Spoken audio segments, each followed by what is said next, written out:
Shudder's been pumping out some good stuff this October, just saying. From the crypt, from the crypt. What's going on, everybody? Welcome back to From the Crypt. I'm Derek. It's spooky season. I love it. You love it too. That's why you're here. I'm going to be talking about a movie today, but first I wanted to just say thank you to everybody. We had kind of a flux of subs come in, and now we are at 190 subs. So thank you guys so much. And just as a reminder to everybody else, if you are not subscribed, please, if you would even consider it, I would greatly appreciate it. Ultimately, you love horror movies, or you just love movies. I love talking about them. I want to talk about them with everybody. So if you consider it, it would mean the world to me. I'm going to preface this review with saying I'm going to try to keep this as spoiler-free as humanly possible. My notes I've typed up, I don't think I have anything spoilerish. So if I feel like I'm going to slip, I'm either going to, 1, edit it out, or 2, I will let you know. But I tried my best. But the movie I want to talk about today is Night of the Reaper. And this was released September 19th on Shudder. Okay, so super quick plot synopsis.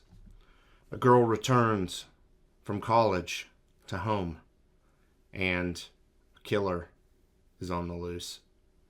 That doesn't really do it justice, but this one's kind of hard to do a super quick plot synopsis to. Who's in Night of the Reaper? Jessica Clement as Dina, Ryan Robbins as Sheriff Arnold, and Summer H. Howell as Emily. And you might recognize her from Curse of Chucky and Cult of Chucky. All right, what's good about this movie? Well, right out of the gate, I'm an 80s fan. Love everything 80s, born in the 80s. So, an 80s themed slasher, I'm its target audience, 100%. I always enjoy when anything's set in the 80s. And even the opening, with just how 80s it was. Because I didn't know this was like a time period specific movie until she flips on the TV. Well, I mean, just seeing the TV, you're like, oh, yeah, that's 80s.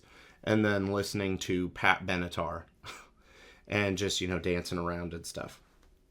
Hopefully that's not spoilerish. But, just that screams 80s, and that means I love it. I thought the performances from all the actors in the movie, solid, 100%.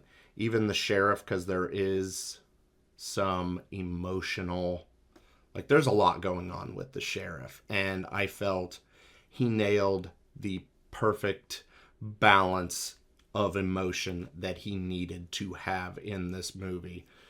Score was good too. It's very synthy, which that kind of synth wave-esque score in a movie, I'm always for it. So this movie is just was made for me perfectly.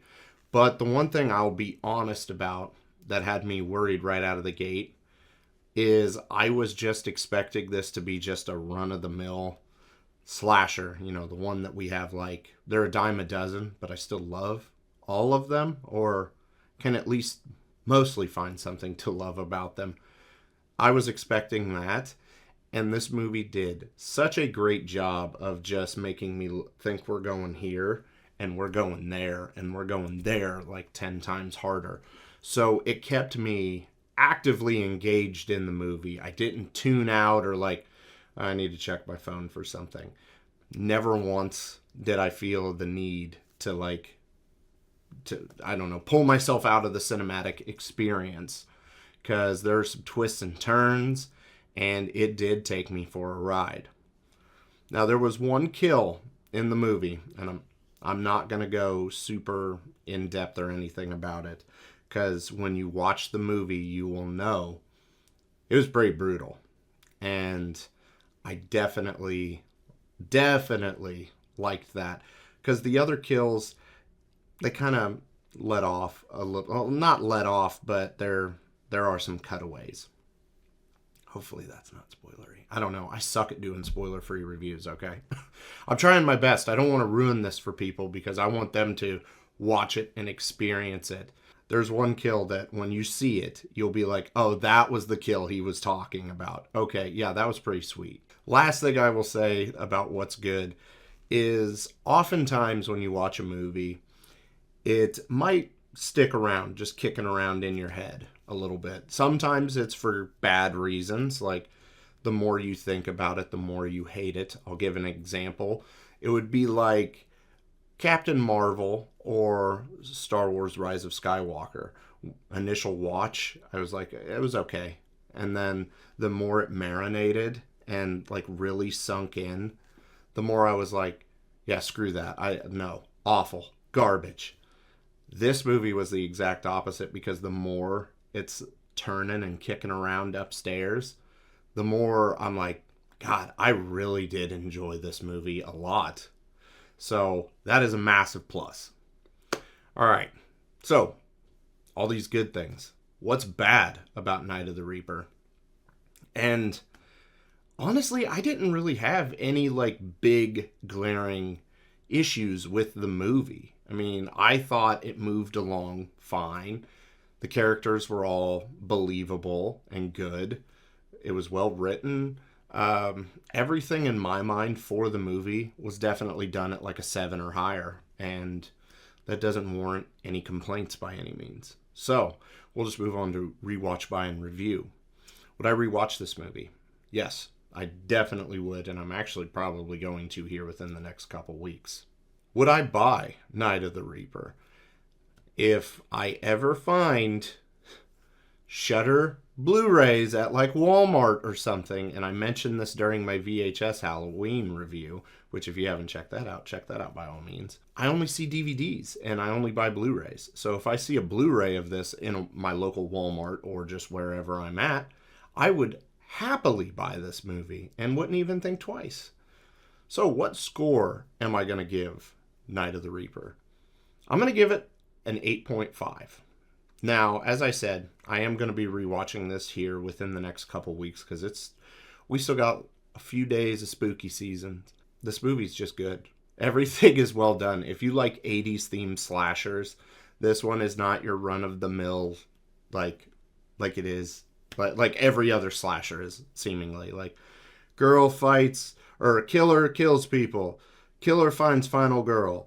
They go at it for a little bit. Some more people die. And then killer gets killed by girl at end. It does not utilize that template at all. It's a little more crafty, we'll say that. But I could definitely see this going up a little bit more upon second watch. Maybe up to a 9. But as of this moment, I'm going to settle with an 8.5. And that will do it for Night of the Reaper, guys. Make sure to comment your thoughts down below. I haven't seen very many people talking about this movie, and honestly, I think more should. What do you think? Do you agree? Disagree? Let me know. Drop a like on the video if you enjoyed yourself today. Or you know what? Just drop a like on the video if you paid attention to the fact that I'm wearing a white t-shirt, and this is the first time in a review I've worn a white t-shirt. Still Terrifier, but this is the only white t-shirt I actually own. And I figured I'd mix it up today. Yeah, like, comment. Oh, and subscribe if you haven't already, because why not? Might as well. But until next time, you guys have a good one.